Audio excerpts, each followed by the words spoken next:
दुनिया जब सोई हो तुम जाग जाते हो, पहले रब के सामने तुम हाथ उठाते हो, फिर मखलूक की खिदमत में तुम झुक जाते हो। दूध की ये नेमत हम तक पहुंचाते हो, तूने जीवन की तस्वीरें रंगों में है ढाली, तेरे दम से है आती हर घर में खुशहाली। खुशहाली हो, खुशहाली, खुशहाली हो, खुशहाली।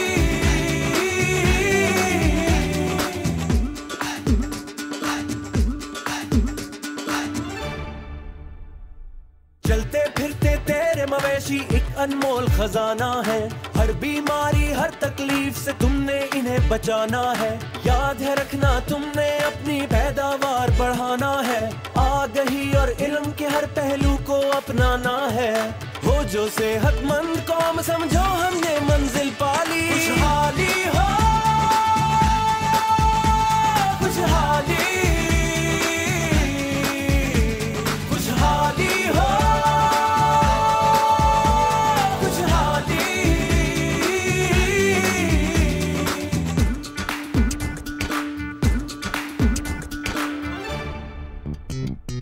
आज से है ये अज़्म हमारा और खुद से भी है पैमान, तंदुरुस्ती और सेहत बनेगी यूं ही हम सबकी पहचान। धरती होगी शान हमारी, हम होंगे धरती का मान। डेयरी हब ने खुशहाली की राहों में मारी है जान, और तरक्की की ये राहें हम सब ने है अपना ली। खुशहाली हो,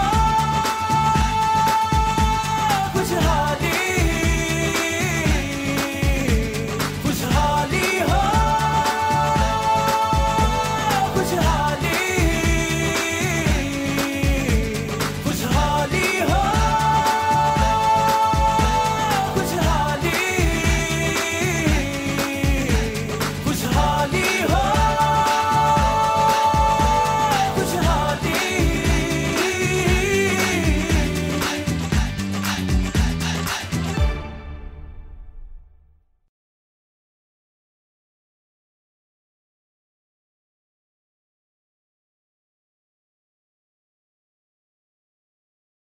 Assalamu alaikum viewers, Dr. Nasir Javed and Ruby Anam, your hosts, are back with yet another Dairy Hub training program.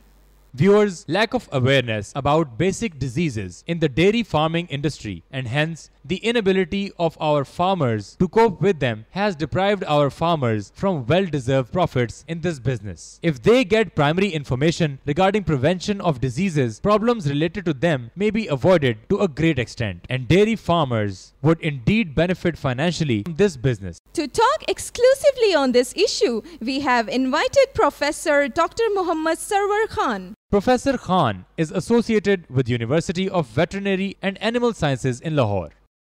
Let's talk to him. Assalamu alaikum, Dr. Sahib. We welcome you to our Dairy Hub training program. Thank you very much. Our first question is that what diseases are most widespread amongst animals?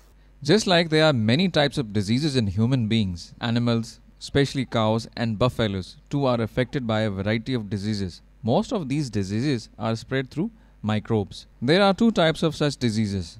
One which are highly contagious and pass on from one animal to another, and second which are not directly transferred from one animal to other. In addition to these, some diseases are spread by worms.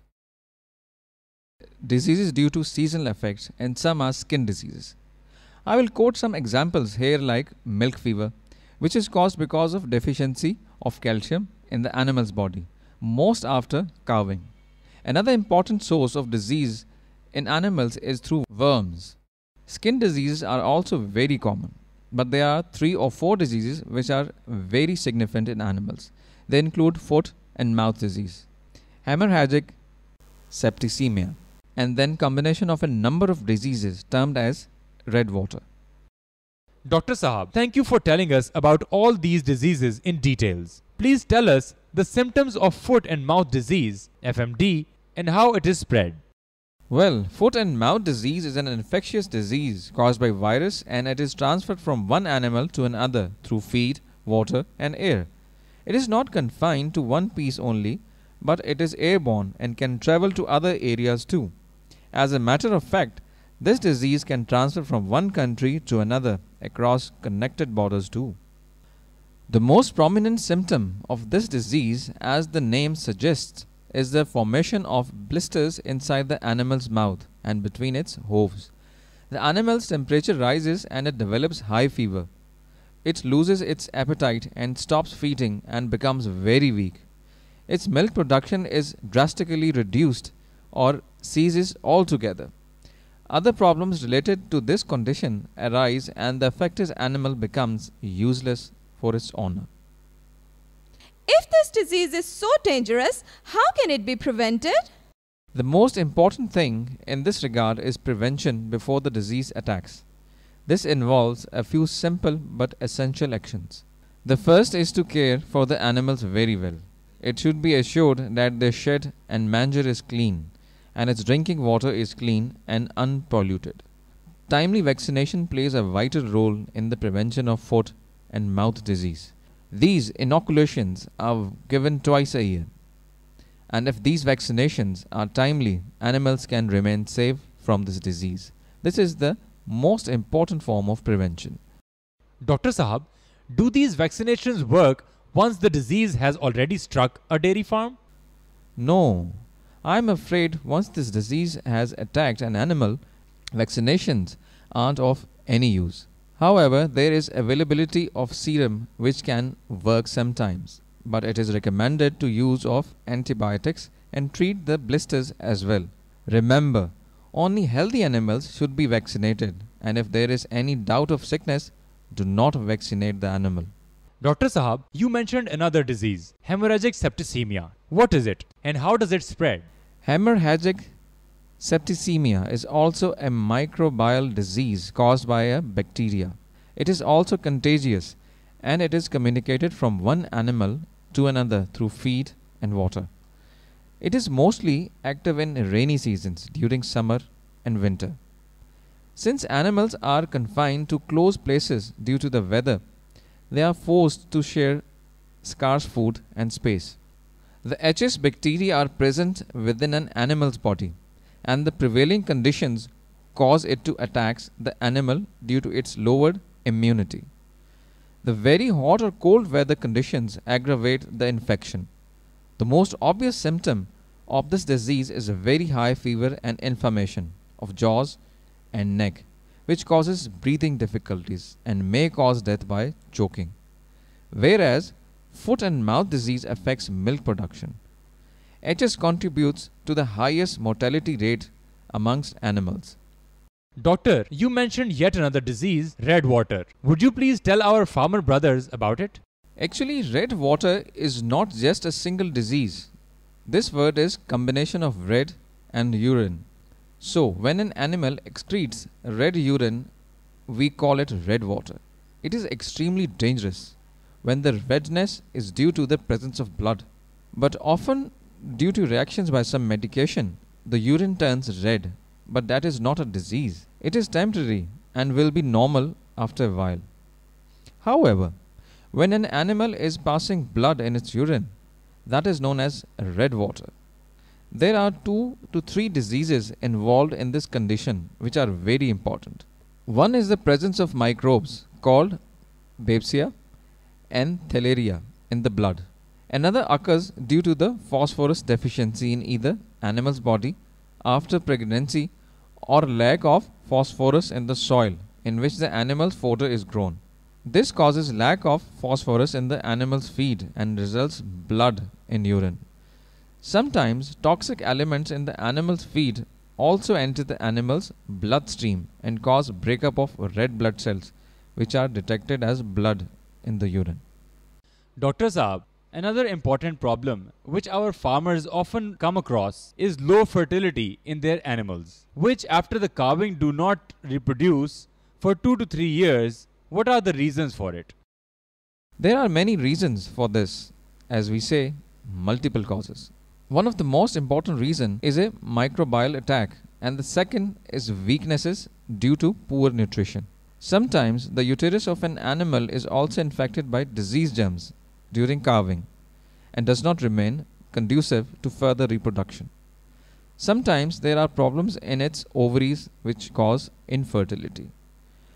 Quite often, it is only lack of good nutrition and an animal's poor health which prevents pregnancies and causes miscarriages in weakened uteruses that cannot bear the strain of a pregnancy. And as I said before, the lack of phosphorus in their feed could be a strong factor. Therefore, it is of utmost importance to include mineral mixturate in their feed to prepare them for successful and healthy pregnancies. Let us now watch how Chaudhry Abdul Hamid and Fazlu care for the health of their animals. Welcome, Karamdeen. Feel free to ask anything about your animal's health from the Dairy Hub's doctor. He will give you good advice. Dr. Sahab, previously one of my buffalo had mastitis and suffered due to delay in treatment. But now, despite her getting better, my worries have increased because another animal at my farm has been affected by mastitis. Okay, now all you farmers listen carefully. Mastitis is a contagious disease. Any animal can catch it from another. So please now learn and keep your healthy animals separate from the sick ones. Well, does anyone else have a question? Saimaji, ticks are really creating havoc in my animals. It has caused great reduction in their productivity and they fall ill frequently. I am so tired of removing ticks from my animals. That his face resembles ticks now. Oh, so you must separate the tick-infested animals from the others as well. Saimaji is absolutely right. Please sprinkle limestone powder at places where the tick resides, animals live or shit. Also, according to the advice of a doctor, apply his prescribed medicine on them, but ensure that the animal does not lick the medicine off. And again, according to the doctor's advice, get your farm. People, you must pay attention and act on the advice from Saimaji and Dairy Hub doctor. Saimaji, this is my friend Ahmed Mukhtar. He is very much worried. Please resolve his problem as well. What's the matter, Brother Mukhtar? What happened? Saimaji, I am really upset. My buffalo has blisters on her hoofs and in her mouth and can't even eat properly. Obviously, her milk production has also reduced greatly. Your animal is suffering from foot and mouth disease. This disease causes financial problems to many farmers because of low production. The immediate solution for this problem is to isolate the sick animals from the healthy ones. Do not let them share the same feed or water. Feed them separately and get them treated from a doctor. Apply glycerine on its mouth blisters and a solution of potassium permanganate on their hooves. It will give relief to the affected animals. But do not neglect to take instructions from a qualified veterinary doctor. Brother Mukhtar, if you had taken Saimaji's advice earlier and got your animals vaccinated, you wouldn't be having these problems now. Stop admonishing others about not taking Saimaji advice. Have you forgotten to ask her about your own animal's problem? Oi, Chaudhry ji, I forgot. What did you forget? One of our animals has isolated herself from the rest of the herd and it won't eat or drink and just sits around silently. Come on, don't tell long tales. Get to the point. Oh, Saimaji, what should I say? The problem is that there is blood in its urine.